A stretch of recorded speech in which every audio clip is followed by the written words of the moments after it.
Hey y'all, it's day 8, right? Yeah, day 8 of vlogging. And today I want to tell you a story about my day because one of the other reasons why I wanted to vlog was to get better practice at storytelling, because I see so much value that people have who are able to tell good stories, and how crucial they are in gatherings of people. You know, people who, like my father-in-law, he's a great storyteller, and my brother-in-law, he's also a very good storyteller. People who can tell stories can captivate people listening and take them through a journey, and it's really like you just capturing a moment in time, and people are fixated on what you're saying. And I don't know, I just see a lot of value in people who are able to tell stories. And I have always defined myself as not a storyteller, and I have seen how much it is a weakness in me and how much I see it as like a skill I don't have. And I don't know how much of that is based on that belief, or maybe I didn't ever really learn how to tell stories properly. I don't know. It's a judgment, actually. It's like a self-definition that is based in a judgment that I'm not a good storyteller. And I'll find myself in moments relaying a moment with someone else, telling them a story where I'm like, I get the end and the beginning all mixed up, and I'm just like, I can't seem to, within me, my experiences, tell a good story. I can't follow through the beginning, middle, the end. And so vlogging, I was hoping, would be a way for me to practice conveying information in a way that makes sense and captivates people, and just maybe even simply practicing communication. But I want to practice storytelling, so I will tell you about my day. I guess storytelling also is like, I have this idea that it has a purpose. Like, you tell a story to convey a meaning, or to teach a lesson, or to give an example, which I guess essentially I do with the vlogs. But I don't know, maybe my definition of storytelling is limited, and that's why my experience within it is limited, because I haven't defined it in a way that I can actually live it. So anyways, I'll tell you about my day. I woke up this morning late. I've been late as like 9, 10 o'clock maybe even.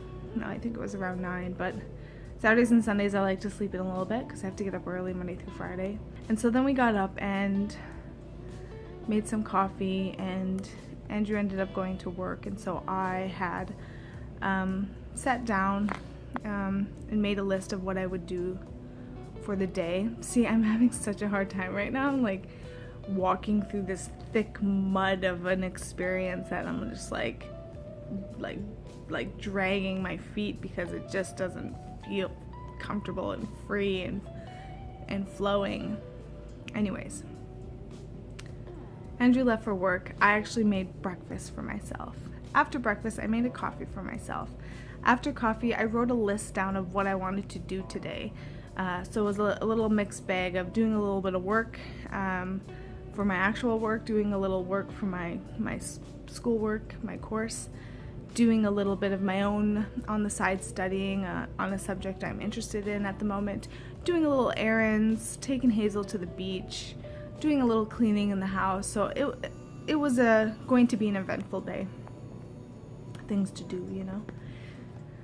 So I made my list. Andrew ended up coming home because he had walked into a studio that had been blown apart by the wind, which you may have seen on his Instagram story if you follow him, or his Instagram post if you follow him on Instagram. So he came home and hung out for a little bit, and I did the first task, which was do a little bit of cleaning in the house. After that, I wanted to go pick up some fresh farm eggs that a local farm here produces, and they come in to town on Saturdays and Sundays to drop off eggs or to sell eggs. And I went, and there's only like a 3-hour window, and I went in the last hour and they were out, so that was a bummer. Then Hazel and I, my dog, went to Bosley's, which is a local pet store in town, and we got her a new leash, which I'm so excited about because it, well, I'll show you. Maybe I'll do another video and just kind of walk through some points where I've had issues with Hazel and the leash and how I'm learning to walk with her and direct her, because she pulls, and we've tried collars and we've tried harnesses, and I found a type of leash that I am able to design it on her as like the Mexican halty, which goes across her nose. Anyways, got a new leash for her. I'm super excited, super cute, neon green. It works excellent. I'm really excited about that. We also got a couple new balls for her. I got her this one ball that you can put treats inside, and then she's got to kick it around with her nose to get the little treats out, and so it kind of puts them to work or gives them a job to do, and she really likes that because she's super food driven. So I got her that, and got a couple other balls, and then got some treats. So that was a fun little trip, and she's able to walk through the store with me, you know, so that was nice. And then we went to the beach, and the beach was fun because right at the beginning of the trail we met a local in town who had a same age as Hazel, about a year and 8 months, full grown, full bred, long haired German Shepherd named Draco, and he was super, you know, lively and active and big. He was a big dog, and Hazel is a little bit more submissive to bigger dogs and older dogs, so she was a little submissive, tail between the legs type, kind of cowering a bit, and then if she feels like a boundary's been crossed, she's quick to kind of snap and tell people to back off or tell dogs to back off. So she was doing that initially with him, but he was like super playful, or not even playful, he was persistent with her, like, come on, let's run, I know you want to run. And so eventually, pretty much from the start of the trail to the beach, which is maybe a 10-minute walk, 10-15 minute walk, they were running the whole time. So that was fun. They were playing the whole way, and me and Moshe got to talk and get to know another local in town, so that was cool. Went to the beach, super windy, like I mentioned.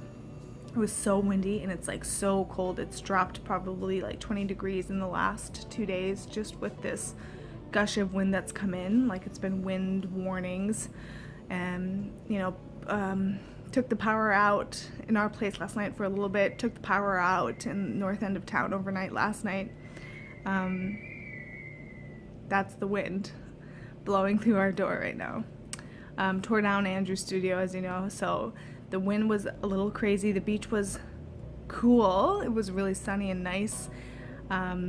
It's always fun going to the beach, but it was also very windy and very cold. So we hung out at the beach for a while, got her super tired, and came back home. And our power had gone out while I was gone. So I came back, I picked up Andrew, and we went to a local coffee shop to do some work, and plus we didn't have power, and our cell phone batteries were dying, and as you know, we all cannot live without our cell phones. So we went to the coffee shop, got some food, got some coffee. I've been really into matcha lattes lately, which is really, they are so delicious. Anywho's, we went to the cafe and had our little meeting, had a little lunch, had a little coffee, got a little juice into our cell phones, came home, power was still out. I ended up taking a nap for a little bit, maybe an hour. Andrew was busy doing his social media stuff and got up. I was so hungry. Power was still out, about 5:36. And so we decided to go out to a local sushi place to get some sushi for dinner. So we went out, and we were hoping by the time we got back there would be power, because you know me, I gotta have my nighttime coffee. Well, you don't know me, but now you know. I love coffee, and I love coffee after dinner. So after dinner, I was hoping the power would be back on so I could have a nice cup of coffee at home. By the time we got back from the sushi place, it was not back on, and they estimated about 30 minutes.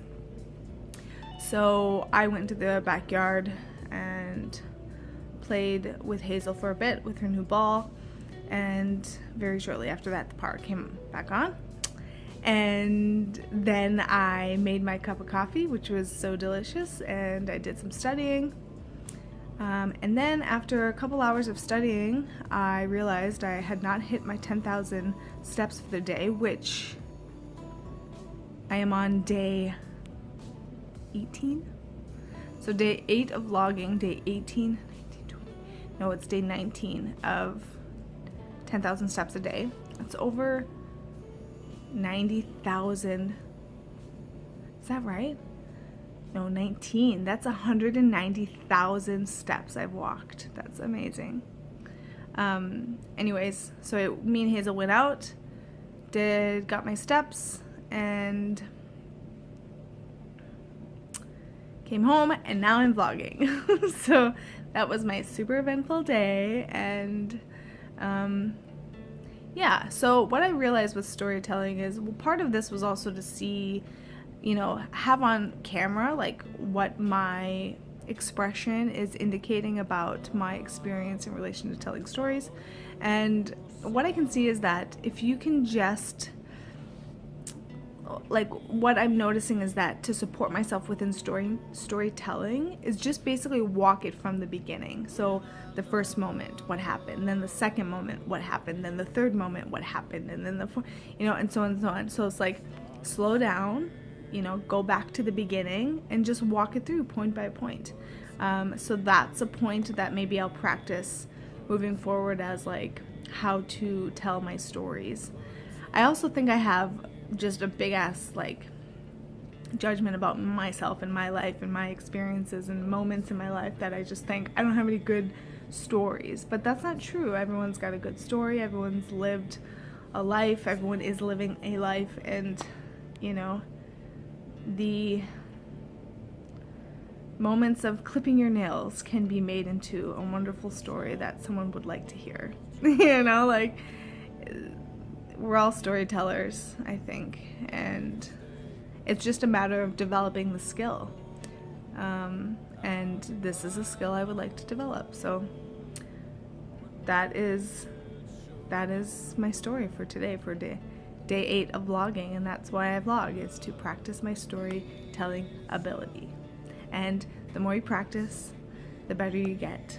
Practice makes perfect. So I will be perfect at storytelling someday.